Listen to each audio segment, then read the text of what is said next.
कर्पूरगौरं करुणावतारं संसारसारं भुजगेन्द्रहारं सदा वसन्तं हृदयारविन्दे भवं भवानी सहितं नमामि।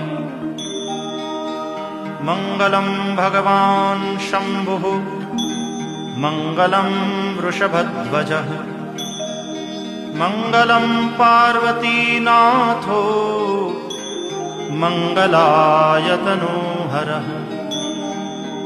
सर्वमङ्गलमाङ्गल्ये शिवे सर्वार्थसाधिके शरण्ये त्र्यम्बके गौरी नारायणि नमोऽस्तुते।